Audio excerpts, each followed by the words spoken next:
Salut les potes, comment ça va? Ça fait longtemps que j'ai pas sorti de vidéo sur la chaîne, je galère énormément en fait.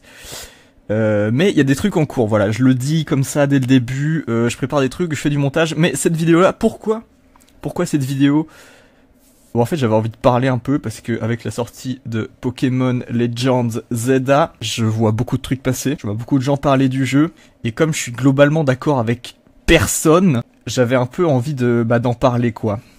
Donc je vais donner mon avis sur Legends Zelda, mon avis qui n'a aucune valeur d'ailleurs, c'est juste par pur plaisir de vous parler un peu, mais aussi mon avis sur la façon dont les gens parlent du jeu, et aussi pour finir sur la licence en général et comment elle est perçue. Donc j'ai ressorti cette bonne vieille tier list que j'avais déjà utilisée il y a il y a bientôt 3 ans pour pour faire mon classement des jeux Pokémon. Alors faut savoir que entre temps j'ai rejoué à tous les jeux. J'ai même joué à des jeux auxquels je n'avais jamais joué. Genre par exemple je me suis fait Ruby, Saphir et Emerald, alors qu'avant je n'avais terminé aucun de ces jeux là. Bref, je me suis refait littéralement tous les jeux dans le cadre d'un challenge. Je vais pas en parler ici, mais en gros j'ai beaucoup joué à Pokémon ces dernières années. Et j'ai un avis bien plus frais sur la question. Typiquement les jeux qui étaient en bas, c'est des jeux que j'avais très peu joué au final.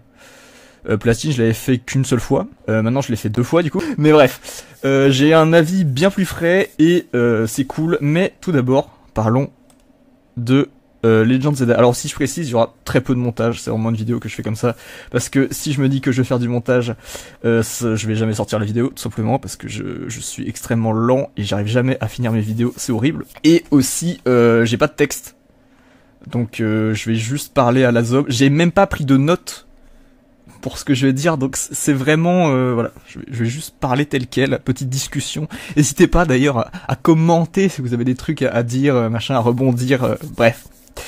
Alors, Legends Zelda, ce jeu-là, lui, j'ai oublié de mettre la musique, excusez-moi. Hop. On entend beaucoup de choses sur ce jeu. Sur les réseaux, ça dit globalement que c'est un horrible jeu scandaleux, que ça vaut rien, que c'est juste mauvais, et que voilà, c'est finalement assez habituel de Pokémon et de ce que produit Game Freak. Alors c'est pas mes paroles, hein, c'est ce qu'on peut lire sur les réseaux, évidemment. Et du côté de mes amis, on est plutôt sur l'opposé. J'ai pas mal de potes qui considèrent que c'est leur jeu préféré de la licence, carrément. Comme quoi, c'est un jeu qui divise finalement. Il y en a qui vont trouver ça horrible, il y en a qui vont beaucoup aimer, il y en a qui vont trouver ça moyen, j'ai aussi vu beaucoup de gens dire que le jeu était moyen. Et en vrai, je comprends un peu tous les avis. Pour ceux qui disent que le jeu est horrible, c'est sûrement beaucoup de gens qui n'y ont pas joué. Parce que quand tu regardes juste le jeu de l'extérieur, effectivement il a l'air horrible, il faut admettre. Enfin en tout cas je trouve que effectivement quand tu regardes le jeu de l'extérieur sans y jouer, ça a pas l'air d'être le jeu du siècle. C'est-à-dire qu'il n'y a pas beaucoup déjà de variété dans ce qu'on voit, vu que tout le jeu se passe dans une seule même ville. Et vu que cet unique endroit du jeu est composé majoritairement de textures un peu crado, bah c'est vrai que ça donne pas très envie, faut être honnête. Ensuite, les gens qui disent que c'est leur jeu préféré, bah c'est leur avis, donc j'ai rien à dire. Mais pourquoi est-ce qu'on pourrait autant aimer ce jeu? Bah ça aussi c'est compréhensible, parce qu'en vrai il y a beaucoup de trucs cool, et c'est notamment au niveau du gameplay, je trouve, que ça se ressent. Alors moi mon avis sur Zelda, c'est que c'est un jeu moyen, du coup, je me range du côté des gens qui disent ça. Je trouve que c'est un jeu moyen, et je suis assez d'accord avec certaines takes de certains gens, genre Ico, mais je suis pas d'accord avec le fait d'objectifier une espèce de note, de dire voilà ce jeu là c'est telle note sur 20 machin. Non, je suis pas d'accord. Pour moi c'est pas comme ça qu'on juge un jeu vidéo, parce que certes c'est un produit de divertissement qu'on va acheter très cher entre parenthèses, mais c'est aussi une œuvre qui est faite par des gens qui veulent créer un truc, donc tu peux pas juste dire ça vaut telle note. C'est pas comme ça que ça marche, c'est pas comme ça qu'on juge l'art de manière générale. Bref, mon avis c'est que le jeu est assez moyen, et je vais commencer par parler des choses qui m'ont déplu dans le jeu. Tout d'abord, premier truc, c'est l'intro du jeu. L'introduction, je la trouve très longue, et assez intankable en vrai. Parce que bah on fait que aller d'un point A à un point B. Il se passe pas grand chose, c'est assez lent. Mais bon, on peut se dire que c'est nécessaire pour lancer un peu le jeu. Et une fois qu'on est lancé, les boucles de gameplay et tout, ça marche bien. Donc l'intro est peut-être nécessaire, mais ouais, elle aurait pu être, je sais pas, plus fun, un peu plus marquante, un peu plus jolie aussi peut-être, parce que c'est vrai que l'intro du jeu donne pas hyper envie de se lancer dedans, je trouve. Et puis ça peut rebuter plein de gens en fait, juste qui découvrent le jeu et qui trouvent ça pas bien, parce que bah ça met du temps à démarrer. Ensuite, moi j'en ai déjà un petit peu parlé du coup, mais la map, le fait d'être dans une seule même ville, c'est pas un problème en soi. Le souci que j'ai avec ça, c'est que bah du coup, vu qu'on est uniquement dans une map qui est remplie de textures qui sont vraiment pas propres, qui font moche, bah ça fait que t'as juste l'impression que l'entièreté du jeu est dégueu quoi. Ce qui est dommage, parce que bah ça se voit qu'il y a des endroits qui sont bien plus travaillés, notamment les intérieurs de bâtiments qui sont vraiment jolis, vraiment jolis, et qui me font une grosse vibe UIG d'ailleurs, en particulier épée bouclier bien sûr. Ouais, c'est dommage parce que il y a plein de trucs jolis dans le jeu, mais le gros de ce qu'on voit, la majorité des environnements qui du coup sont globalement la ville d'Illumis, et bah c'est pas très beau. Alors évidemment, on ne juge pas un jeu uniquement par cet aspect-là, mais quand même ça joue dans l'immersion. Le fait que les bâtiments soient tout plats, le fait que l'herbe soit vraiment crado, et puis même le truc des hologrammes, des zones séparées en hologrammes, c'est horrible je trouve. Enfin, ça c'est un truc pour le coup, dès les premiers trailers je me suis dit, allez ils vont quand même changer ça pour la sortie du jeu. Mais non, il y a vraiment juste des zones délimitées en hologramme avec aucun reflet, et vraiment je trouve ça vraiment pas beau, et c'est là partout dans le jeu, donc pour moi c'est assez dur quand même de trouver le jeu attirant visuellement. C'est pas le jeu Pokémon le plus moche, parce que dans la même génération on a eu Écarlate Violet, donc c'est toujours une sacrée upgrade par rapport à Écarlate Violet. Graphiquement c'est bien mieux que Écarlate Violet. Écarlate Violet est tellement horrible que c'est pas une qualité de dire que c'est bien mieux, c'est heureusement que c'est bien mieux, j'ai envie de dire. Après, quand je dis ça, je blâme évidemment pas les gens qui ont travaillé sur le jeu. Si vous avez déjà vu mes vidéos, je respecte Game Freak, c'est un studio de jeux vidéo. Ils font leur possible, les deadlines sont horribles, ils font des jeux en open world, il n'y a pas le temps de les faire. Depuis la Switch, aucun jeu n'est terminé, ça se voit. Donc, bon, vas-y, ok, il faut vendre des Pokémon. C'est pas de la faute des développeurs de toute façon, c'est la faute de ceux qui prennent les décisions au-dessus. Donc, on va pas se mettre à dire machin, ils sont nuls, ils savent pas faire de jeu. En plus, je me permets de rappeler que la seule fois où un jeu Pokémon de la série principale est sorti, qui n'était pas fait par Game Freak, ça a été le jeu le plus honteux de la licence, et de très loin. Donc ouais, Game Freak, j'ai aucun problème, et vraiment les développeurs, ça se voit qu'ils ont de l'ambition. Donc vraiment, je suis pas en train de dire que le jeu est fait par des incompétents, mais ça se voit qu'il manque énormément de finition, qu'il est pas du tout peaufiné. Et voilà, graphiquement ça se ressent beaucoup, parce qu'il y a vraiment du potentiel graphiquement, ça qui est terrible. C'est comme je le dis, dans les endroits clos, dans le design des personnages et tout, je trouve qu'il y a un vrai côté épée bouclier qui, selon moi, est un très beau jeu. Donc, bah, c'est dommage, quoi. Bon, ça, c'est uniquement pour la partie graphique, qui n'est pas le plus gros problème du jeu. Mon problème, ça va plutôt être au niveau de la progression de l'histoire, en fait. Je trouve que c'est extrêmement mécanique, et c'est un truc, en plus, c'est pour l'anecdote, avant que le jeu sorte, genre quelques jours avant que le jeu sorte, j'ai commencé à me dire, mais en fait le jeu il va être horrible, parce que on va être juste dans un Illumis pas hyper grand et assez plat, et les quêtes du coup ça va juste être des allers-retours en fait. On va aller d'un point A à un point B pour parler à tel perso et machin, et il y aura pas vraiment de progression, contrairement aux autres jeux Pokémon où t'explores une région. J'ai commencé à me dire ça, et j'ai eu le pressentiment que le jeu serait horrible, et finalement quand j'y ai joué, ça a confirmé la peur que j'avais. Bon, le jeu n'est pas horrible, ça c'est clair, parce que c'est vraiment fun, mais ça on en reparlera après. Mais ça a confirmé ce que je pensais du fait que ça serait juste des quêtes dans une ville, tu vas d'un point A à un point B et qu'il n'y a pas de réelle progression, ou en tout cas que la progression est extrêmement mécanique. Et ça c'est vraiment ce qui se passe dans le jeu. L'aventure en elle-même n'est même pas vraiment une aventure. Il se passe des trucs à certains moments bien sûr, mais le gros du jeu, c'est juste de farmer les rangs au Royal Zelda. Et ça, c'est pas une aventure pour moi. C'est juste du farm. Et du coup, le système des boss est d'autant plus bizarre. Donc en gros, bon, je vais pas spoiler le jeu, hein, je vais pas spoiler la fin et tout. Mais le principe des boss, c'est que quand tu valides du coup ton ticket du Royal Zelda, passant une nuit à combattre des dresseurs, tu peux affronter un boss, Et si tu le bats, tu vas monter d'un rang. Et ce qui est vraiment, vraiment bizarre, c'est que du coup, ça constitue la quasi-totalité des boss du jeu. Au tout début, du coup, t'affrontes des dresseurs qui sont faibles parce qu'ils sont dans des rangs très bas. Donc non seulement c'est des boss qui sont nuls, mais en plus, c'est pas des vrais personnages, quoi. C'est juste des dresseurs un peu random. À la limite, il y en a qui sont un peu marrants, mais c'est pas vraiment des persos. C'est vraiment juste des dresseurs random, quoi.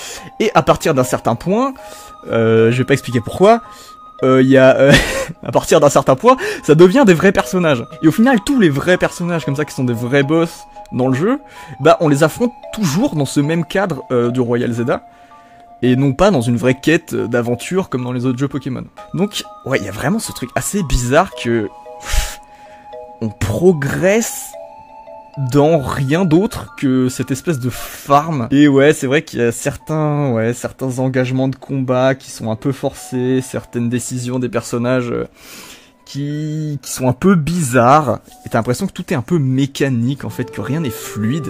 Et ça se ressent, je trouve, dès le début du jeu, parce que pour le coup, le personnage qu'on joue, du coup le prota, n'a aucun contexte, n'a aucun background. La seule chose qu'on voit, c'est que Yel arrive à Illumis en début de jeu, et c'est tout.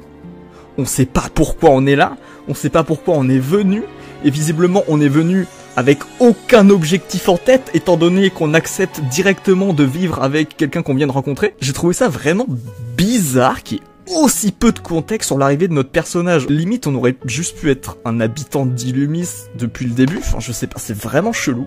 Et c'est pas très grave en soi, mais ouais, je trouve que c'est assez symptomatique de toute la progression du jeu qui se fait de manière très mécanique et sans vraie logique. Et ça m'a un petit peu dérangé. En fait, ce qui m'a dérangé, c'est même pas la logique, c'est vraiment juste le fait que il y ait pas de progression dans l'aventure et que ça soit... Enfin, vraiment, je trouve que le jeu a un aspect très pauvre, en fait. Juste à une map qui est pas gigantesque, alors c'est pas grave qu'elle soit petite, mais le truc c'est surtout qu'elle se ressemble énormément alors qu'elle est déjà pas très grande. Et dedans bah t'as juste des quêtes qui sont à tel point, à tel point, à tel point, et tu farmes juste les combats pour monter de rang.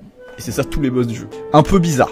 Maintenant, pour parler des trucs que j'ai bien aimé dans le jeu, que j'ai beaucoup aimé même, bah c'est finalement juste le jeu est fun en fait, le gameplay marche bien.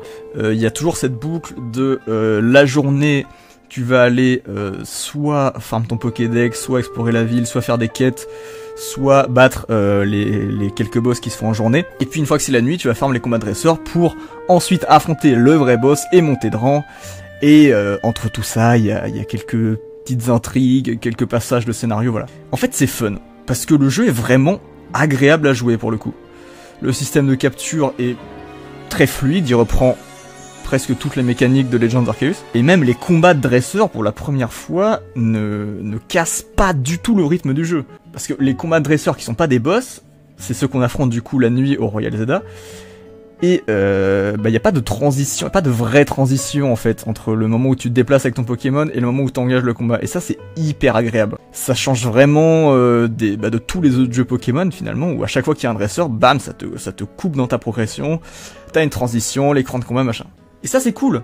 Et au final, ce que je me suis beaucoup dit en jouant au jeu, enfin surtout à certains moments j'ai eu cette espèce de révélation, c'est que Legend Zelda se rapproche énormément de cette espèce de fantasme qu'il y avait il y a quelques années de ce que serait le jeu Pokémon idéal. Donc le fait de se déplacer avec son Pokémon toujours avec soi, donc ton Pokémon te suit tout le temps, il est vraiment avec toi. Tu peux engager des captures et des combats de dresseurs n'importe quand, sans transition. Tu peux même demander à ton Pokémon d'utiliser ses capacités en dehors des combats. Et ouais, ça casse vraiment cet aspect JRPG traditionnel en tour par tour. C'est même plus du tour par tour d'ailleurs maintenant. Mais ouais, ça ressemble vraiment, je trouve, à ce fantasme qu'il y avait à l'époque de la 3DS notamment, où les gens étaient vraiment en mode est-ce qu'il y aurait pas un jeu Pokémon open world ou juste avec ton Pokémon et c'est super réaliste machin. Bah du coup ça ressemble à ça en fait. Le gameplay de Zelda ressemble à ça. Mais pour en parler un peu plus en détail, je vais le comparer avec Legends Arceus. Alors les deux jeux sont pas 100% comparables, ils sont quand même très différents l'un de l'autre, mais j'ai envie de les comparer parce que je trouve ça quand même assez intéressant. Tout d'abord, au niveau du jeu en lui-même, je préfère Legends Arceus, voilà, ça c'est sûr. Je le préfère pour plein de raisons. Déjà, l'ambiance, je trouve que l'ambiance d'Arceus est bien plus marquée et intéressante que celle de Legend of Zelda, qui est au final extrêmement classique. Je trouve aussi que la direction artistique du jeu, et particulièrement le sound design, sont à des années-lumière de ceux de Zelda. Et même le système de combat, je le préfère à celui de Zelda, dans Arceus. Je sais que ça c'est un peu une autre take et que peu de monde seront d'accord avec moi, mais en fait je trouve que le système de combat de Legends Arceus, même s'il est peut-être instinctivement moins fun, je trouve qu'il a vraiment quelque chose de propre et de réussi. C'est du tour par tour, mais pas du tout le même tour par tour que dans les autres jeux Pokémon. Au final, le système de combat de Zelda est bien plus proche des jeux classiques que celui de Legends Arceus. Mais ouais, dans Legends Arceus, t'as vraiment ce côté un peu jeu de cartes, où un tour c'est plus toi et ton adversaire qui jouent, un tour c'est uniquement une personne qui joue. Et du coup ces tours là sont même interchangeables, tu peux en avoir plusieurs de suite, tu peux ne pas en avoir plusieurs de suite. Ça se joue en fonction de la vitesse de ton Pokémon, de la capacité que tu utilises, du style rapide ou puissant. Et au final, une fois que t'as compris les mécaniques du système de combat de Legends Arceus, il est vraiment plaisant. Et surtout, je trouve qu'il est très soigné au niveau de sa DA. Il y a une vraie ambiance, il y a un très très bon sound design, très dynamique. Même les musiques de combat sont extrêmement frénétiques dans le jeu. Et ça rend vraiment bien. Il y a juste un côté genre satisfaisant. Voilà, c'est sec, c'est direct, ça va vite, c'est cool. Alors que celui de Legend Zelda, alors il est vraiment chouette, hein, mais il y a un côté un peu expérimental où tu sens que c'est pas la version finie du système de jeu, quoi. Tu sens que ça pourrait être peaufiné, tu sens qu'il y a quelques problèmes, notamment quand on se bat sur les toits.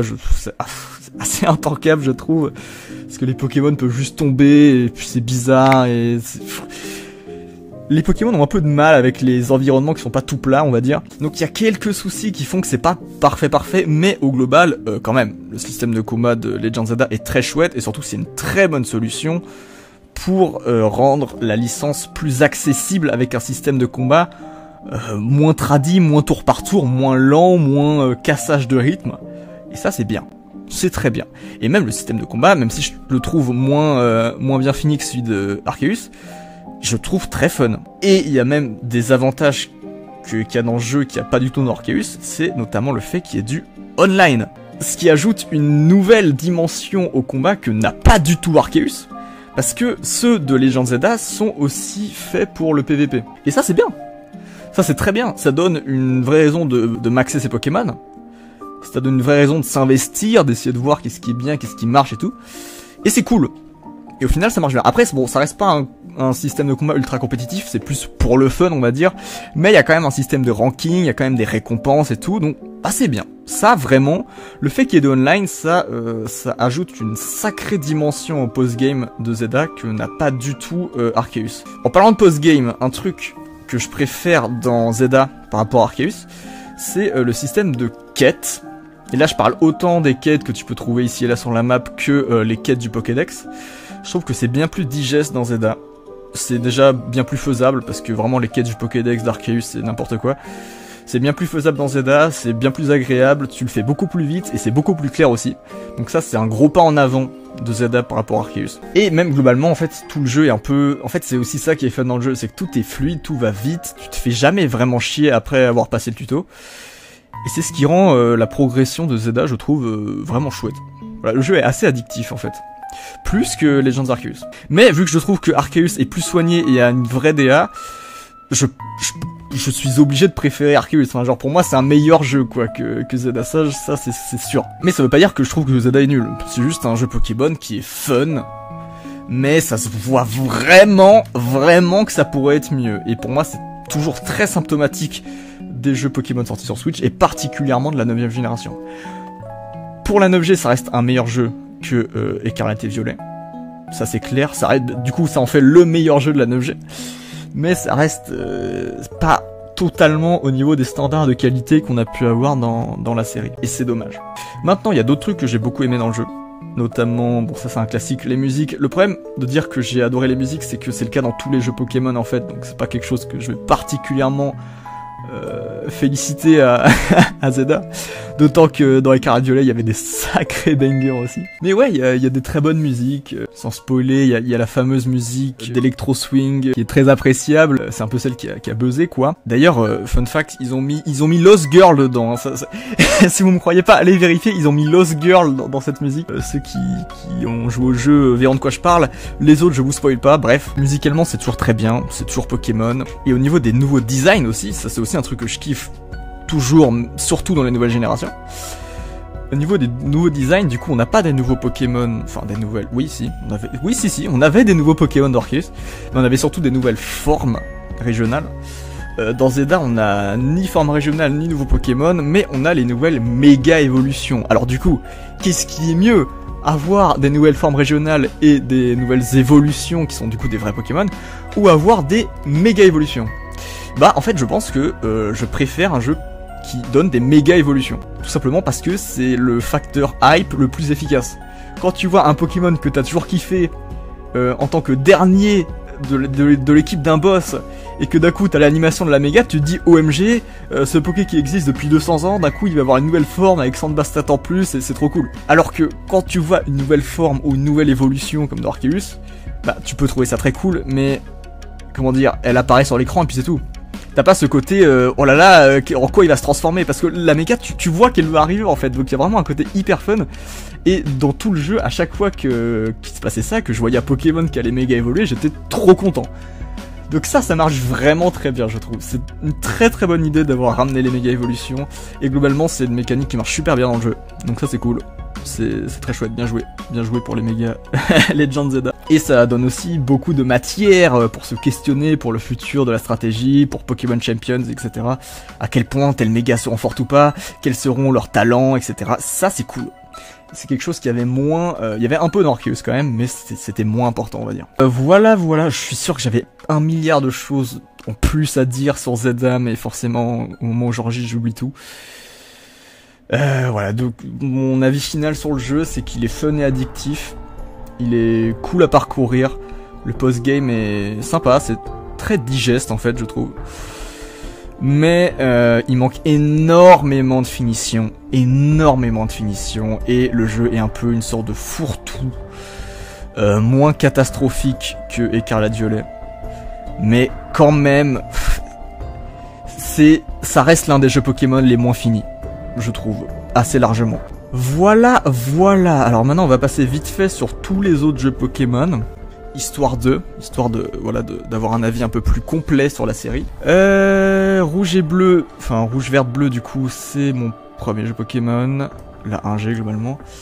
C'est des jeux de fou, c'est un travail ultra respectable de la part de Game Freak à l'époque. Notamment Monsieur Satoshi Tajiri, qui est une légende absolue. C'était un studio ridicule en termes de membres et de moyens. C'est littéralement ce qu'on qualifierait aujourd'hui d'un studio indé, mais en encore plus en galère on va dire. Donc respect énorme, le jeu a pris 6 ans de développement et il est ultra innovant, ultra bien pensé. Évidemment en termes de technique c'est pas le jeu le plus impressionnant de l'époque, bien sûr que non, parce qu'en 96 bah, il y avait déjà des jeux... Enfin, je veux dire, c'est pas la préhistoire du JV quoi en 96, surtout sur Game Boy. Bien avant Pokémon sur Game Boy, il y avait déjà des jeux qui étaient bien plus impressionnants. Mais Pokémon, ça brille surtout par son ingéniosité, par ses idées, et même si, oui, c'est pas très impressionnant, ça a quand même une DA hyper marquante, je trouve. La DA de Pokémon 1 est fantastique, les sprites ont une énergie incroyable. Les lieux sont marquants et tout, vraiment, même les musiques sur Game Boy, c'est du très haut niveau, c'est vraiment bien. Bref, la 1G, en fait, on le répète plus assez aujourd'hui, je trouve, mais c'est un jeu de dingue. Et je trouve que même encore aujourd'hui, il est extrêmement jouable, parce qu'il est pas long, il est pas chiant, tout va vite, donc c'est bien. Je trouve que c'est un très bon jeu. Et le système d'XP qu'il y a dans le jeu marche bien, parce que bah au final, c'est juste du bourrinage fun et sans prise de tête. Du coup c'est pas grave qu'il y ait un système d'XP, juste augmente tes stats petit à petit, puis tu tabasses, et c'est plus épique que stratégique les combats sur la 1G, et je trouve ça bien. Voilà, je trouve que le jeu est vraiment fun et épique. Vraiment les musiques du jeu, c'est épique. Les musiques de combat du jeu, on peut pas les décrire autrement que par épique.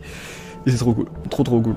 La 2G c'est tout aussi respectable, c'est un travail de dingue, toujours par monsieur Satoshi Tajiri et son équipe. Le développement a été une galère sans nom, ceci dit, peut-être encore plus que pour l'ingé. Et c'est aussi un jeu que j'adore et pour lequel j'ai beaucoup de nostalgie. Même si j'ai pas terminé l'aventure quand j'étais petit, c'est mon frère qui y jouait, et du coup bah j'entendais tout, j'entendais les musiques, je voyais les designs et tout. Donc c'est quand même un jeu pour lequel j'ai beaucoup de nostalgie. Et bah même aujourd'hui je trouve qu'il a une DA super marquée et vraiment cool. Plus marquée même qu'en 1G. Parce que Johto ça se concentre particulièrement sur l'aspect un peu traditionnel du Japon. Là où Kanto c'est un peu plus moderne.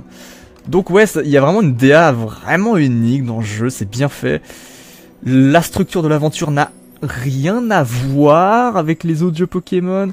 Enfin, allez, ça se ressemble par les trucs basiques, genre ouais, il y a 8 arènes, il y a une ligue, etc., etc.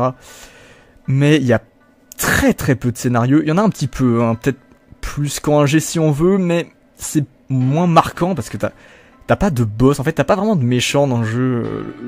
Le grand méchant de la 2G c'est Amos quoi, tout le monde s'en fout d'Amos, alors qu'en 1G t'as quand même Giovanni. Donc ouais, il y a un peu ce truc bizarre où si tu joues au jeu aujourd'hui sans jamais y avoir joué, tu vas trouver l'aventure pas ouf, je pense, c'est normal. Mais évidemment le jeu ne brille pas spécialement pour son aventure, mais plutôt pour tout son contenu, tous ses ajouts qu'il a apportés à la licence. Bon, est-ce que je suis vraiment obligé de, de répéter tout ce que le jeu a apporté? La reproduction, les types acier, les types ténèbres, plein de capacités, 100 nouveaux Pokémon, des évolutions à plein de Pokémon de Kanto, les bébés on s'en fout mais ils sont là, et évidemment le post-game avec la deuxième map, le Kanto qui revient, etc. C'est iconique, les remixes de Kanto sont magnifiques aussi, c'est bien joué. Très bien joué, c'est extrêmement impressionnant comme jeu pour de la Game Boy Color, ça il faut aussi le noter. Et bah oui, c'est respect. Je pense que c'est pas le jeu le plus fun à jouer aujourd'hui de Pokémon pour être honnête, mais respect, et je l'aime beaucoup parce que j'en suis nostalgique. Ensuite, la 3G, c'est un jeu que je kiffe bien mais qui m'a pas marqué parce que j'y ai pas joué à l'époque, j'y ai joué extrêmement tard. Et c'est pas l'ambiance qui me marque le plus de tous les jeux Pokémon, mais le jeu est vraiment solide, je le trouve cool, il y a plein de bonnes idées, la map d'Owen est hyper cool en vrai, parce que vraiment le côté tropical machin, le sud du Japon et tout, c'est trop bien. Il y a plein de zones assez uniques, et bah c'est cool. Voilà, c'est un jeu que j'ai longtemps un peu ignoré on va dire, mais en vrai je l'aime bien, voilà. Respect à la 3G. Je sais pas trop parler des versions complémentaires parce que globalement c'est juste des versions avec plus de contenu pour les anciens jeux. Donc on pourrait dire qu'elles sont meilleures, mais en même temps, est-ce qu'elles sont plus respectables que les versions d'origine? Je sais pas, c'est pas très important en vrai. Mais ouais, Emerald quand même, la zone de combat, c'est quand même un truc assez important. Et j'ai rajouté dans la tier list Colosseum et XD aussi, parce que je les ai fait 2 fois d'ailleurs l'année dernière, chacun d'entre eux. C'est marrant. Je les ai découverts et je les ai refaits après, bref. C'est des jeux intéressants, très intéressants, surtout parce que les gens en disent en général sur internet. C'est-à-dire que moi qui n'y avais pas joué, bah je me fiais à ce que les gens en disaient. À savoir un jeu Pokémon différent, extrêmement mature, super dark, machin. Qu'on soit clair, les jeux Colosseum et XD ne sont ni dark ni matures. C'est même sans doute les jeux Pokémon les plus immatures de la licence. Enfin, c'est pas une critique que je fais, c'est juste que c'est des jeux goofy. C'est pas des jeux sombres. Et tout le côté un peu edgy machin, je vois pas en quoi ça rend le jeu mature. Enfin, je veux dire, ok, le personnage il roule sur une moto et il fait exploser un truc en début de jeu. C'est rigolo, c'est fun. Mais c'est pas ce que j'appelle mature, perso. Enfin bref, on s'en fout, le terme mature, on s'en bat les couilles. Ça n'a aucune importance, et je ne sais pas pourquoi les vidéastes ont autant un focus avec ce mot-là pour parler de Colosseum. Mais bref, le jeu est... Je dirais qu'il est chouette mais imparfait. Pour moi, c'est un peu comme les Legends, en vrai. Il est fun, il a des bonnes idées. Les personnages sont assez marquants, je trouve. Certains lieux aussi. Et puis, overall, bah, c'est un jeu cool. Bon, il a vraiment vieilli, par contre. C'est largement moins jouable qu'un Legends si on y joue aujourd'hui. Mais, bah, pour l'époque, ça devait être bien. Et après, un peu comme les Legends, pour l'époque, c'était quand même un jeu assez moche, hein, pour de la GameCube. En fait, le jeu a vraiment une gueule de Nintendo 64. c'est même pas en mode mauvaise foi et tout, le jeu a littéralement une gueule de jeu N64 quoi. On dirait pas un jeu GameCube en tout cas. Alors que la GameCube quand même, son seul point positif on va dire, c'était d'être une console puissante pour l'époque. Mais bref, le jeu a vieilli, il a beaucoup de problèmes, il est pas hyper complet je trouve. Y a pas beaucoup d'exploration parce que tu te TP juste de lieu en lieu, y a pas de route quoi qui sépare les villes notamment. Donc c'est pas le jeu du siècle, c'est pas un mauvais jeu non plus, c'est fun, il y a des bonnes idées, c'est pas ultra peaufiné mais c'est cool, voilà. Si peut-être quand même point négatif par rapport à tous les autres jeux Pokémon, mais c'est pas la faute du jeu en lui-même, c'est le fait qu'il n'y ait pas de nouveaux Pokémon. Forcément, il y a ni nouveaux Pokémon, ni nouvelle forme, du coup tu découvres pas grand chose en termes de Pokémon en jouant au jeu. Mais ça n'enlève rien au fun du jeu. Pokémon XD, j'ai beaucoup plus de mal, je trouve le jeu moins fun que Colosseum, les personnages beaucoup moins marquants, le jeu plus long et lourd, globalement un peu chiant en fait, concrètement. C'était déjà un peu lent et lourd Colosseum, mais XD je trouve que c'est vraiment un cran au-dessus parce que t'as encore plus de combats inutiles tout le temps. Et globalement, les lieux et les personnages sont moins originaux et marquants que dans Colosseum. Après, graphiquement, il est nettement plus soigné, mais en même temps, ça retire un charme quelque part. Et au niveau des musiques, il y en a que j'adore, il y en a que j'adore, vraiment. Le thème de comment il s'appelle, Bull Disco est quand même beaucoup plus cool dans XD que dans Colosseum. Le thème des admins, non pas des admins, si des admins ombres, si, de ouf, mais aussi des sbires du groupe ombre est très très cool, mais sinon la plupart des musiques du jeu ne m'ont pas marqué du tout. Alors que je trouve que dans Colosseum c'est quand même un peu plus régulier quoi, le niveau, en tout cas par rapport à mes goûts. Bref, c'est pas un jeu de merde, mais j'ai un peu de mal, voilà. Les remakes rouge feu verte feuille, pardon, je sais plus parler.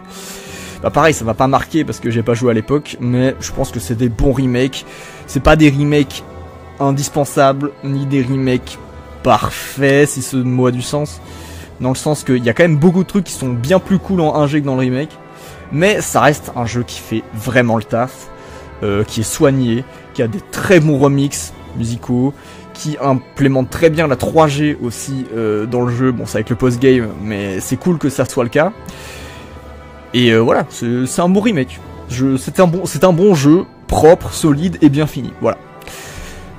Diamant et Perle. Bah, lui je le mettrai là aussi. J'ai un peu de mal mais je respecte. C'est un jeu qui est quand même peaufiné, qui est bien fini.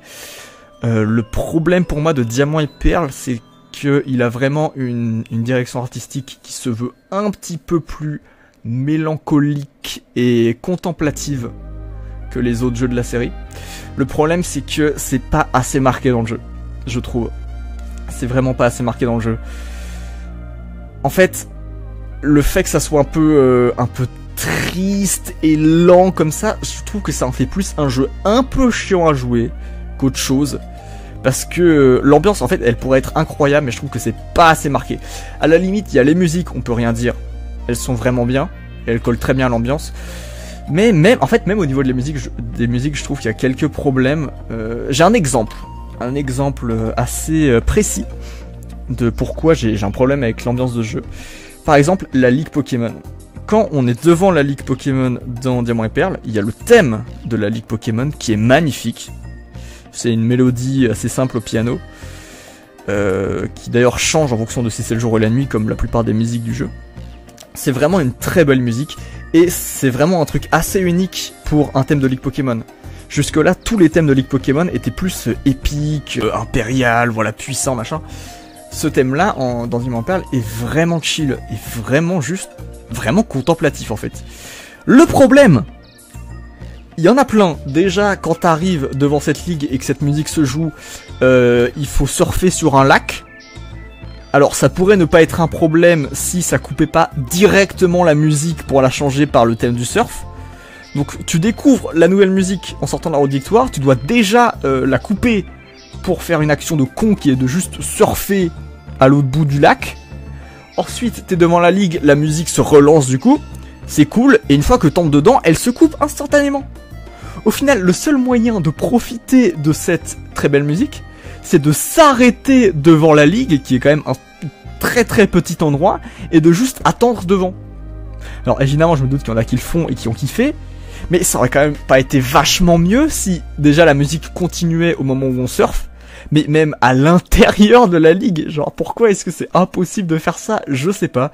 Et je trouve que le jeu loupe plein d'occasions de cette façon. Il y a plein de musiques qui sont magnifiques mais qu'on n'entend pas assez ou dans des contextes vraiment bizarres.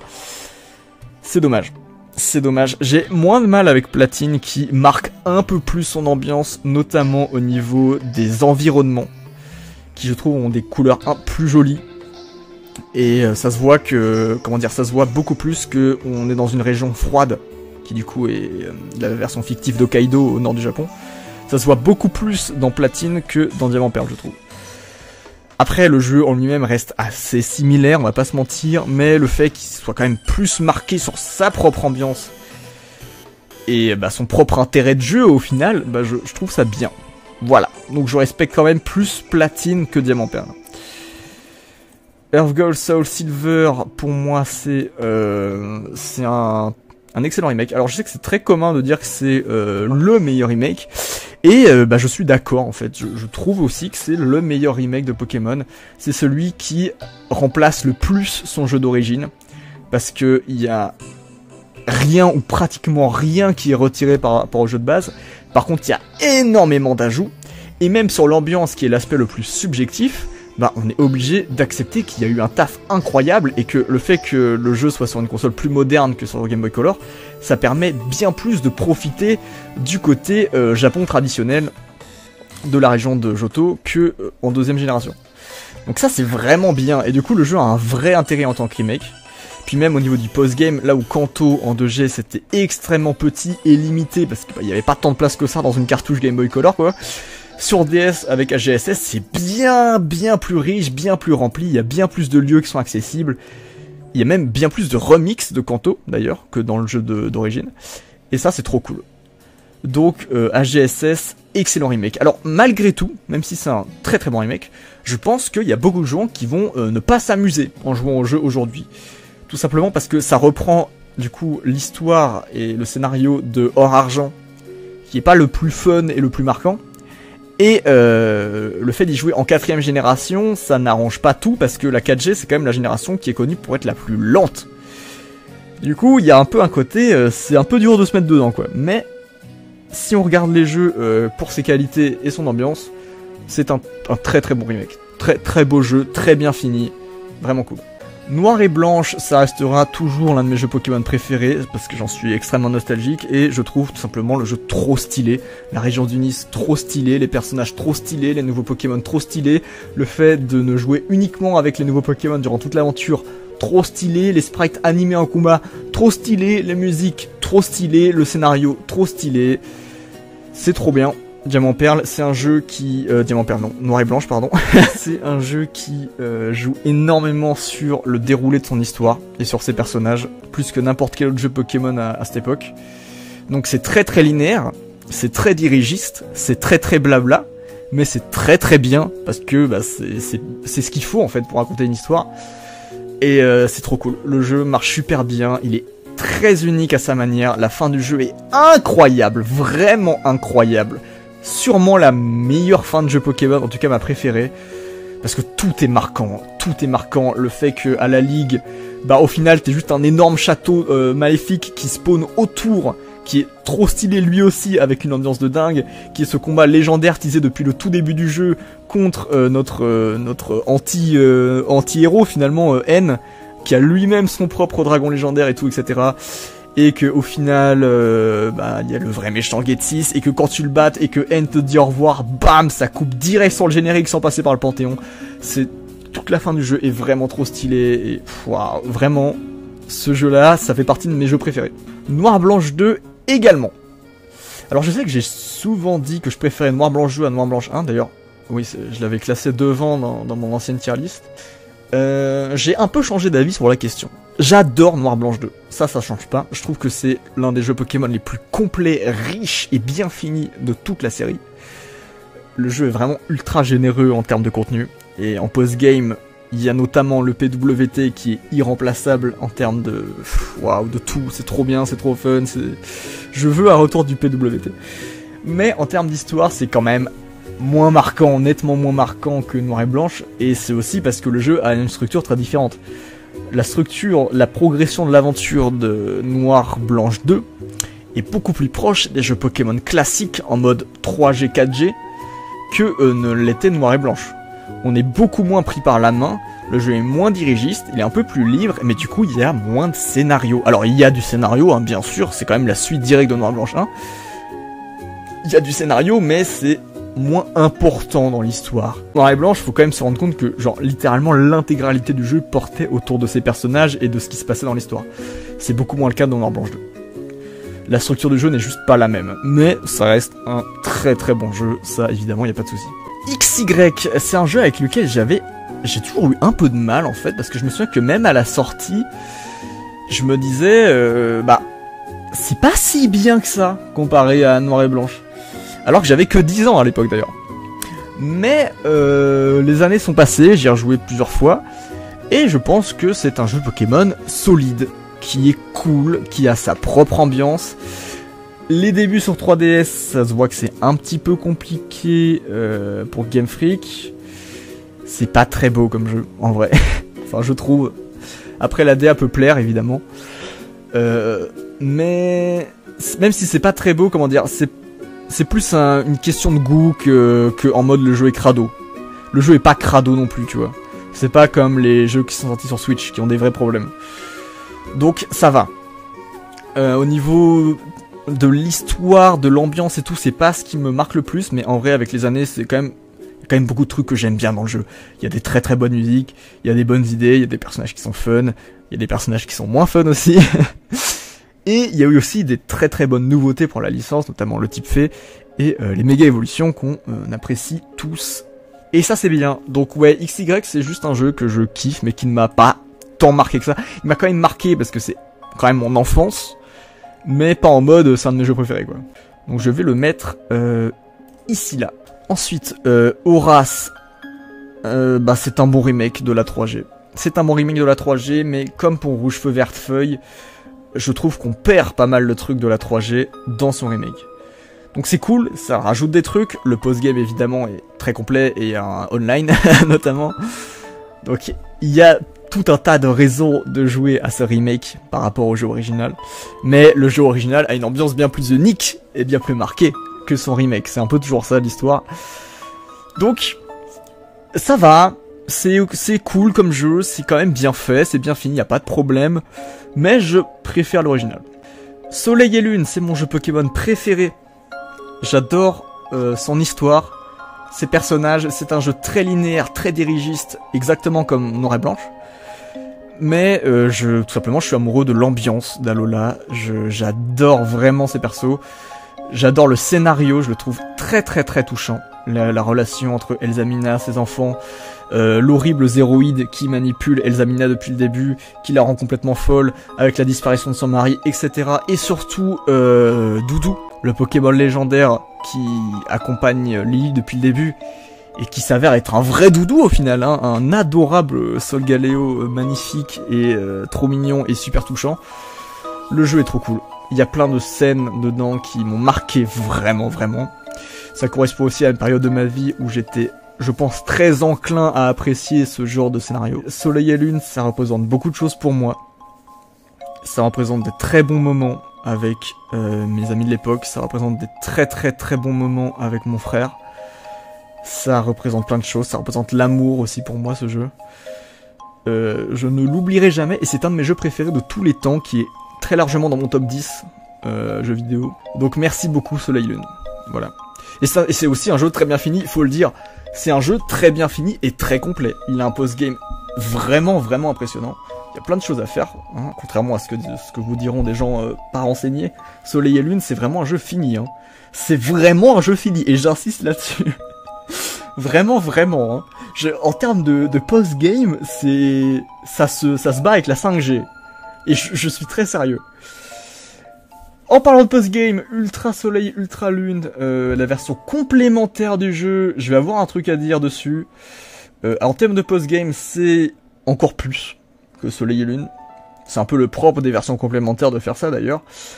On peut compter notamment l'ultra exploration. Très bon concept. Vraiment, les ultra dimensions, c'est incroyable. J'ai adoré ça avec les ultra chimères et tout.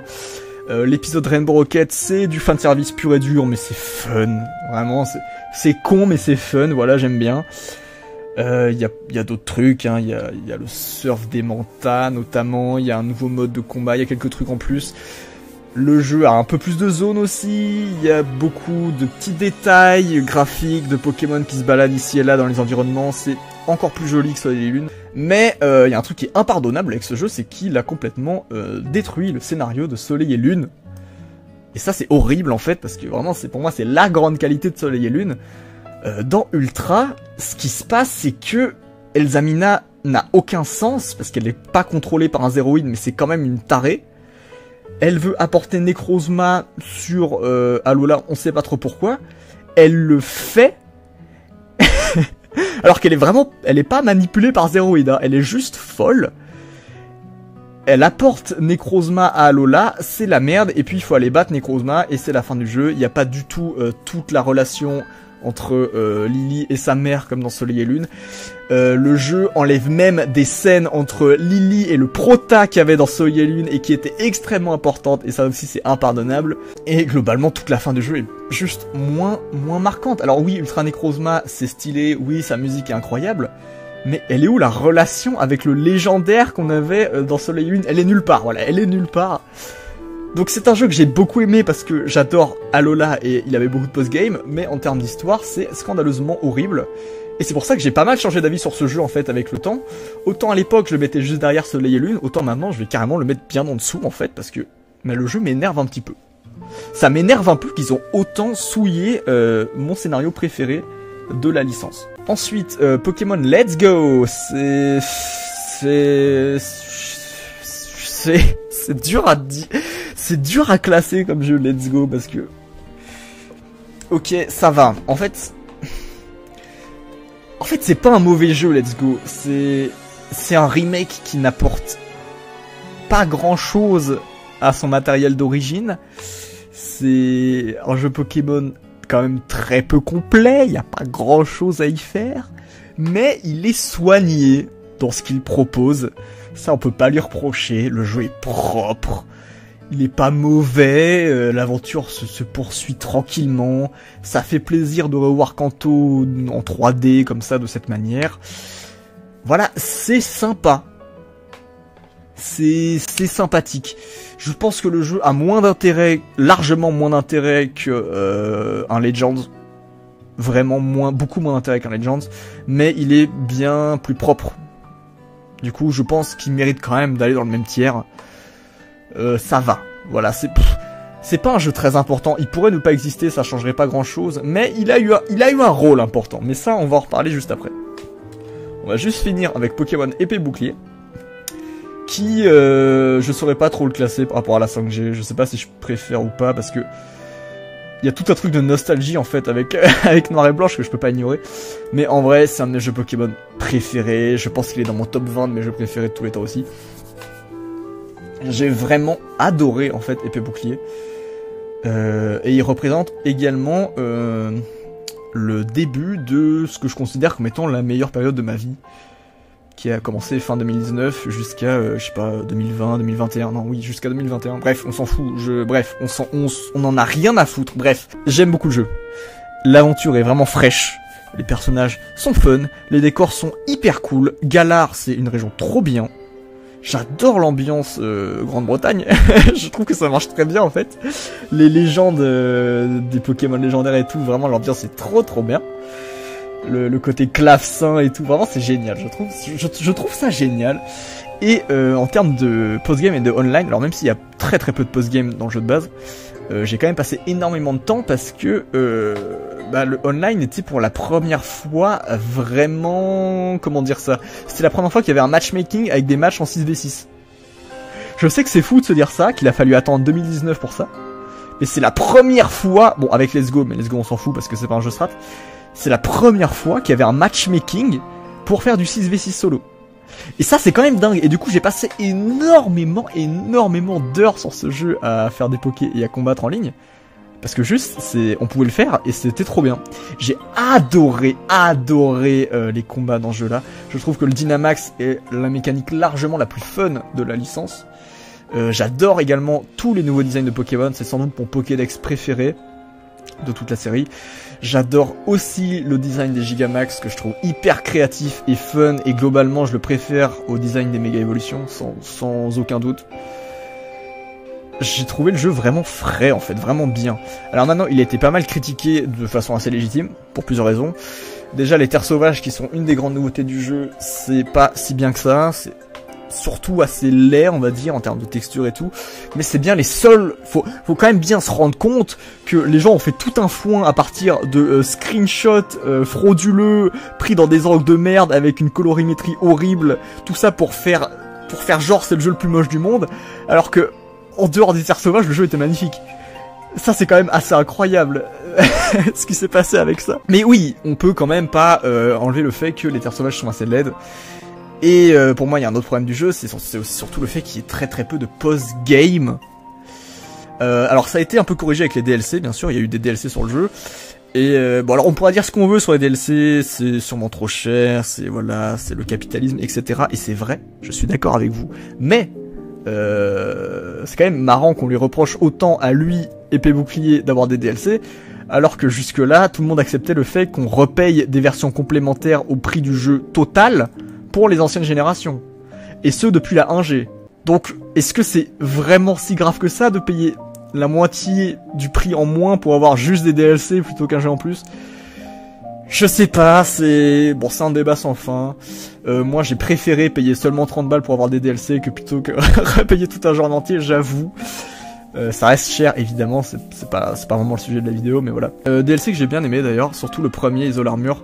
J'ai beaucoup aimé l'ambiance, j'ai beaucoup aimé Moustar, j'ai beaucoup aimé les nouvelles musiques, j'ai beaucoup aimé l'île, j'ai trouvé très chouette à parcourir. Et j'ai passé beaucoup de temps en post-game. Le deuxième DLC j'ai un peu moins aimé, mais ça allait, voilà. J'ai pas trop envie de... Je pourrais plus en parler, mais j'ai pas envie que la vidéo dure 1000 heures, donc je fais assez concis. Bref, j'aimerais maintenant... Ah oui, si, quand même un dernier truc à parler d'épée bouclier, c'est le scénario qui n'a aucun sens. Le scénario n'a aucune logique. En fait, le scénario n'est pas important pour le jeu. Parce qu'il n'a pas de logique, il est complètement con, il est plus marrant qu'autre chose. En fait, le jeu, c'est un énorme cartoon. Donc, si on le voit dans cet angle-là, c'est pas dérangeant. Mais je comprends que passer de la 7ème génération à la 8G en termes de scénar, c'est spécial, quoi. C'est pas la même chose. Mais bref, ça n'enlève rien à l'ambiance du jeu, et ça, c'est ce qui est le plus important, je trouve. Maintenant, j'aimerais un peu parler de la licence Pokémon et de son évolution. On entend beaucoup des gens parler là-dessus et dire que ah là là, il y a quand même un sacré déclin sur Pokémon, c'était mieux avant. Au final, les gens ne disent plus la phrase c'était mieux avant parce qu'elle n'a plus aucune crédibilité, mais c'est concrètement le message qu'on retrouve dans toutes ces vidéos. Il y a plein de vidéos de plein de vidéastes random qui disent la même chose en boucle, c'est quand même assez dingue. Je veux dire, moi si j'étais un vidéaste comme eux avec une notoriété, je ferais en sorte d'avoir des sujets un minimum originaux qui n'ont pas déjà été traités de la même manière par 150 autres vidéastes, mais bref. Ça va être les vidéos à la Sakaru et compagnie pour ceux qui ont la rêve. Alors je suis pas en train de déclarer la guerre à qui que ce soit, hein, bien sûr. Je respecte le travail de tout le monde. C'est absolument pas ça. Je suis juste, personnellement, pas d'accord. Voilà. Je dis pas que c'est des connards, évidemment que non. Je dis pas que leurs vidéos sont mauvaises. C'est des très bonnes vidéos, ils ont énormément bossé, je respecte. Ils bossent beaucoup plus que moi pour leurs vidéos, c'est des bien meilleurs vidéastes, ça c'est clair. Donc je suis pas en train d'essayer de me placer où ce soit. Je suis juste pas d'accord et j'aimerais donner mon avis parce que ça m'énerve un peu en fait finalement d'avoir un avis si différent de la majorité. Je trouve que le roman qu'on nous sert en mode le déclin de Pokémon à partir de la 6ème génération machin est extrêmement biaisé et pas pertinent. XY n'est pas fondamentalement un jeu moins bon que ceux qui sont sortis avant lui. Cette information que beaucoup de vidéastes nous servent comme étant la vérité n'est pas vraie, en fait. XY est un jeu bien fini. Alors, oui, il y a des arguments qui reviennent, le fait qu'il soit très casu, très facile. Est-ce que c'est un défaut objectif du jeu, le fait qu'il soit facile? Non! Bien sûr que non! C'est quand même un jeu qui est fait pour que des enfants puissent y jouer. Est-ce que c'est grave que l'aventure soit facile? Non! Et en plus, j'ai envie de dire, c'est même pas, comment dire, une caractéristique unique à XY. Parce que tous les jeux Pokémon ont toujours été assez faciles. En particulier, la première génération, qui est quand même le jeu Pokémon le plus facile, hein, si on est honnête. Donc je trouve ça hyper bizarre de reprocher ça à XY en mode le jeu se casuifie, machin, ça devient trop facile et tout. Pas spécialement.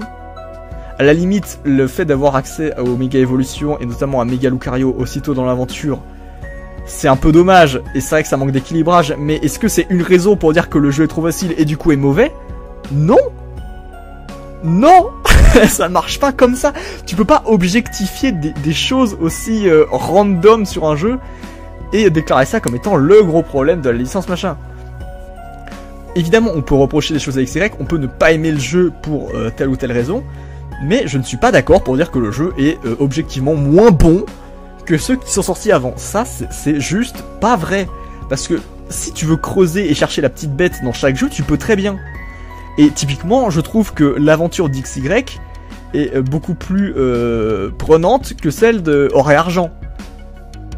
Alors que Or et Argent est un jeu que je préfère et qui m'a bien plus marqué. Mais si je dois être honnête, l'aventure de Or et Argent, c'est la pire de toute la licence.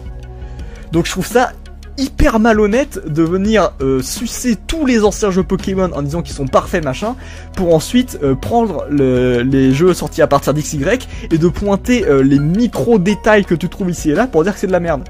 C'est pas vrai.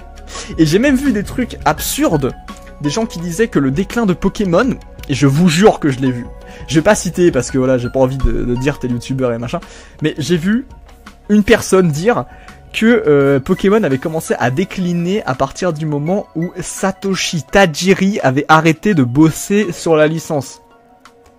À partir de XY. Alors, c'est bien beau d'essayer d'inventer un roman qui expliquerait la chute de Pokémon, machin et tout. Satoshi Tajiri, le créateur original de Pokémon, a arrêté après la 2G. Pas après la 5G. Dès la 3G, il était plus sur Pokémon et il n'y est jamais revenu. Il faut bien que les gens retiennent ça quand même. Parce que on se prend des fake news, enfin, on se prend vraiment des gens... Les gens inventent des choses et je trouve ça abusé que ça passe et que personne remette en question ces histoires. Parce que c'est juste pas vrai en fait. Il n'y a pas de corrélation, il n'y a pas d'événement magique qui s'est passé entre la 5G et la 6G pour que Pokémon devienne moins bon. C'est pas vrai. Et d'ailleurs... bon, les gens de mon âge et plus vieux le sauront très bien. La 5G à sa sortie, ça a été terrible. Le jeu a été détesté. Il a été apprécié par des gens évidemment, mais il a été beaucoup détesté. La 5G, c'est vraiment le premier jeu Pokémon qui a fait autant polémique. Et même avant ça, la 4G n'a pas été unanimement appréciée à sa sortie. Hein. Faut bien se rendre compte, même si le jeu aujourd'hui a un statut de jeu culte, à sa sortie, il y avait plein de gens qui étaient très déçus que le jeu ressemble autant au précédent. Et en vrai je comprends ces gens parce que comme je le disais tout à l'heure, le fait que l'ambiance du jeu soit pas assez marquée, ça en fait un jeu que je trouve est un peu trop random par rapport à la série. Mais bref, voilà, il faut se méfier de ce que les gens disent par rapport au déclin de la série. Mais ça c'est que le début, c'est que XY. Ensuite il y a eu Soleil et Lune, pareil c'est un jeu qui a été très très détesté, je trouve assez injustement également. On peut lui reprocher d'être un peu lent, d'avoir énormément de cinématiques, de dialogue et tout, mais encore une fois, c'est un jeu de scénario, c'est comme Noir et Blanc. C'est nécessaire, et personnellement, ça ne m'a pas dérangé, parce que j'étais juste en mode chill quand je jouais au jeu. Donc pour moi, je comprends que ça puisse déranger, mais moi je vois pas du tout ça comme un problème, voilà. Maintenant, qu'est-ce qui a été reproché d'autre à Soleil et Lune? Je sais plus exactement. Alors, il y a des trucs, par exemple, online, qui étaient considérés comme beaucoup moins bons qu'en 6G. Ça, je peux tout à fait l'entendre, mais je vois pas en quoi ça entache l'aventure du jeu, pour le coup. Pour moi, ça n'a assez rien à voir, mais bref. Je suis pas là pour essayer de spécialement défendre mon jeu préféré ou quoi que ce soit. Juste, je trouve pas qu'il y a eu un déclin entre la 1G et la 7G. Ça, pour moi, c'est clair. La 7G ne fait rien de objectivement moins bien que les anciens jeux Pokémon. C'est pas un jeu de moins bonne qualité, ça c'est juste pas vrai. C'est vraiment un jeu peaufiné de fou furieux, Pokémon Soleil et Lune. Donc c'est hyper malhonnête je trouve de le sortir comme étant un jeu qui est soi-disant moins bon que les autres. J'ai vu des arguments qui disaient que le problème du jeu c'est qu'il était trop dans un entre-deux, entre exploration, histoire et tout. C'est pas vrai, pareil je suis pas du tout d'accord avec ça. Le jeu ne fait pas un entre-deux bizarre, il est clairement focalisé sur son scénario et c'est pour ça qu'il est aussi dirigiste. Maintenant, le fait que la map soit séparée en plusieurs îles circulaires, bah c'est juste la structure de la map. Ça veut pas dire que t'es obligé d'explorer pendant le scénario, c'est pas vrai. Donc ouais, pareil, je suis pas d'accord avec le fait de dire que Soleil et Lune est moins bon que les anciens jeux Pokémon. Maintenant, là où je vais commencer à un peu accepter cette histoire inventée de déclin, c'est à partir de la Switch. Parce qu'à partir de la Switch, il y a des arguments qui sont recevables. Let's go! Le jeu est critiquable parce qu'il n'apporte absolument rien, à part le système de jeu de Pokémon Go, concrètement. Donc je comprends qu'on puisse ne pas l'aimer. Ceci dit, est-ce que c'est vraiment un jeu qui est de mauvaise qualité? Non. C'est pas un jeu de mauvaise qualité, c'est juste un jeu OSEF, j'ai envie de dire. Je l'aime bien personnellement, mais c'est un jeu OSEF, on va dire. C'est ça son plus gros défaut. Après, est-ce qu'il a vraiment des problèmes de qualité? Non. Je pense pas. Ensuite, épée et bouclier, là oui. Là, effectivement, à partir de ce jeu, on peut se dire, quand même, les terres sauvages, ça pourrait être mieux. C'est vrai. Les terres sauvages, ça pourrait être mieux. On peut aussi critiquer le manque de post-game. On peut aussi critiquer la logique du scénario en fin de jeu. On peut aussi critiquer... allez, certaines animations sur l'overworld, si on veut, mais c'est vraiment du détail de con. On peut critiquer certaines choses, mais... Et c'est vrai, et oui, et je suis d'accord, les terres sauvages pourraient être mieux, machin, mais le jeu en lui-même est quand même, au global, de très bonne qualité. Il faut quand même comparer ce qui est comparable, parce qu'on parle que des jeux Pokémon qui sont évidemment des jeux de malade mental, c'est évidemment des super bons jeux, mais comparé à tous les jeux vidéo du monde, Épée Bouclier s'en sort super bien, hein. C'est vraiment un bon jeu quand même, hein. C'est quand même un jeu très fun, avec des environnements super créatifs et très variés, avec plein de bonnes idées. C'est des bons jeux, quoi. C'est peut-être pas les plus aboutis, les plus finis de la licence, mais ça n'en fait pas des jeux de merde. Mais je peux comprendre l'histoire de on perd un peu en qualité. Je trouve pas que c'est un jeu qui est de mauvaise qualité, encore une fois, mais je peux entendre. Le problème, c'est surtout ce qui va arriver après. Alors, après Épée Bouclier, durant la 8G, il y a eu les DLC, ça c'est une chose, mais surtout, il y a eu deux jeux. Il y a eu ça, BDSP, horrible, et Legends Arceus. BDSP, c'est un jeu de merde, et je suis tout à fait d'accord, c'est horrible comme jeu. C'est horrible, ça devrait pas exister, ou alors ça aurait pas dû être fait de cette manière. Le jeu est pas beau, il est complètement buggé, il apporte rien, il fait honte à tous les remakes de la série qui jusque-là étaient de très bonne qualité, et surtout, qui jusque-là mettaient réellement leur jeu dans le cadre de la génération actuelle, ce que ne fait pas du tout BDSP, qui se contente de juste garder les Pokémon présents en 4G. Donc bref, pour tout un tas de raisons, c'est un jeu ultra honteux. Mais le truc, c'est que ce jeu-là, déjà, c'est pas un jeu fait par Game Freak, du coup, est-ce qu'il est vraiment comparable avec les autres? Je suis pas sûr. C'est un jeu fait par Ilka, un studio qui fait pas de jeu, tout simplement, ça se voit. Et au final, bon, est-ce qu'on peut vraiment parler de déclin de la série quand le jeu est fait par d'autres gens que Game Freak? C'est pas forcément pertinent. Je pense qu'on peut juste l'ignorer, ce jeu. C'est une arnaque, c'est une honte absolue, oui. Mais on peut l'ignorer, et pour moi, il rentre pas dans le canon de Pokémon, en fait. Donc, disons que ce jeu, je m'en fous, et je préfère faire comme s'il n'existe pas. Maintenant, Legends Arceus, jeu par Game Freak, qui est sorti à peine 1 mois ou 2, ouais, on va dire 2 mois après BDSP. En même temps, c'est normal, vu qu'il est fait par d'autres gens, mais bon, quand même bizarre. Là, Legends Arceus, là, les lacunes se voient vraiment. Là, le jeu a vraiment des problèmes graphiques partout. Partout. Et là, effectivement, on peut se dire, il y a peut-être un petit souci.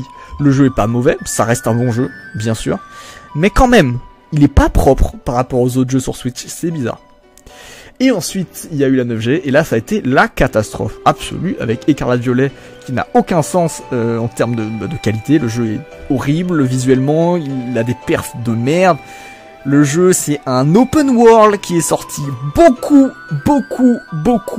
trop vite. Et ça se voit. Tu peux pas sortir d'un seul même studio 2 jeux open world en 1 an. Les 2 jeux sont sortis en 2022. Alors oui, il bossait dessus en parallèle, mais c'est pas possible de faire ça. Tu peux pas faire ça, ça ne marche pas, et ça se voit. Écarlate Violet, même si... Alors je suis pas en train de dire que tout est acheté dans le jeu, il y a plein de choses que j'adore dans Écarlate Violet.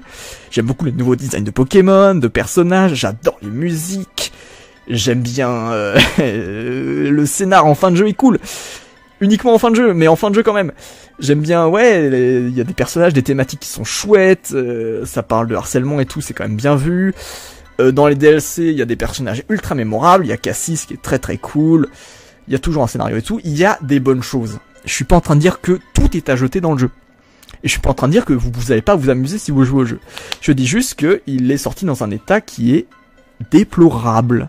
Et en tant que consommateur, on n'aurait pas dû avoir à acheter un jeu qui n'est pas fini. Qui est dans une version aussi... mauvaise. Enfin, je sais pas. Le jeu est sorti trop tôt. Sans blague, on va me dire, le jeu est sorti beaucoup trop tôt. Problème de la 9G. Et ensuite, il y a eu Zelda, ça j'en ai déjà énormément parlé. Pareil, le jeu est sorti trop tôt, mais c'est moins cata qu'Écarlate Violet. voilà.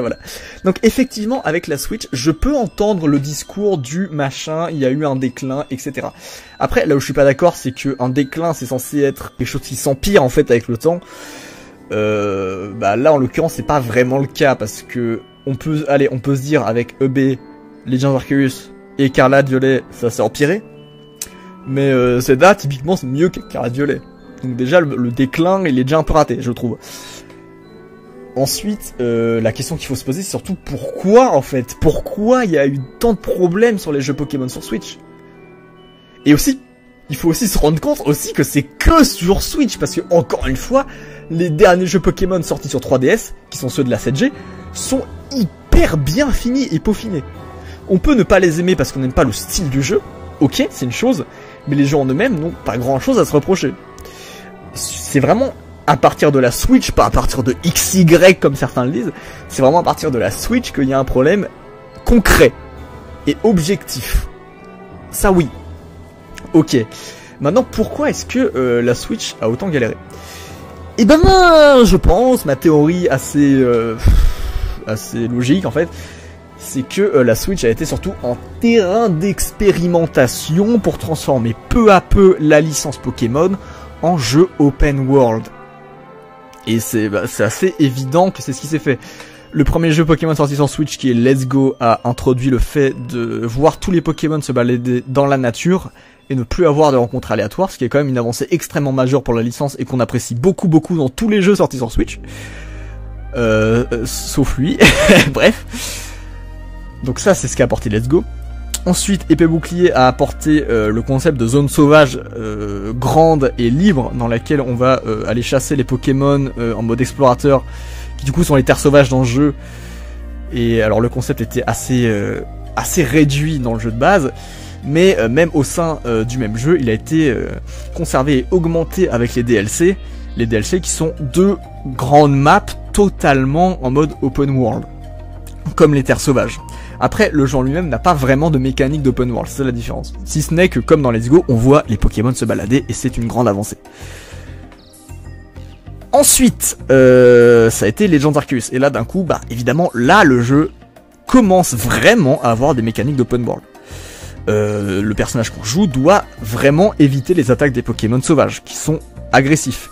On capture les Pokémon directement en lançant des Pokéballs depuis l'Overworld. Ce qui est une nouveauté quand même incroyable, et ce qui fonctionne très bien, et ce qui rend le jeu très fun. En plus de ça, avec les montures, on a un peu des déplacements en mode classique, open world, on grimpe sur des montagnes, on plane, on va sur l'eau, machin, classique. Ouais, le jeu a vraiment, même si c'est pas totalement un open world, parce que ça reste des zones séparées les unes des autres, le jeu a vraiment des mécaniques d'open world, qui sont beaucoup plus importantes que dans n'importe quel jeu sorti de la licence sorti à ce moment-là.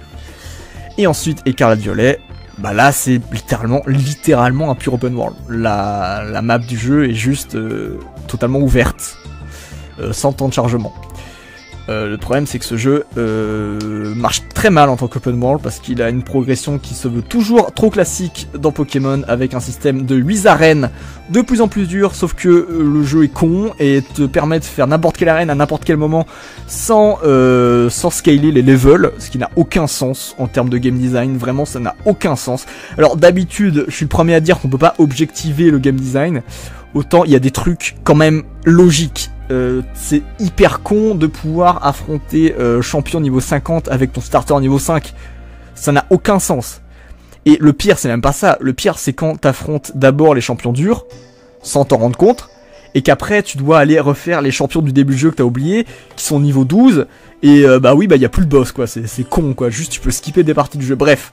Il y a plein de problèmes avec l'open world d'Écarlate Violet. Il y a aussi la map qui est nulle, hein. C'est juste tout plat, avec des bâtiments moches, par-ci par-là. Bref. L'open world est raté dans ce jeu-là, mais en termes de mécanique, bah, c'est un jeu de la licence principale, cette fois-ci qui n'est pas un spin-off, et qui est totalement en open world. Donc, il y a quand même une évolution. Et enfin, du coup, Legend Zelda. Legend Zelda, c'est le mélange de toutes ces idées.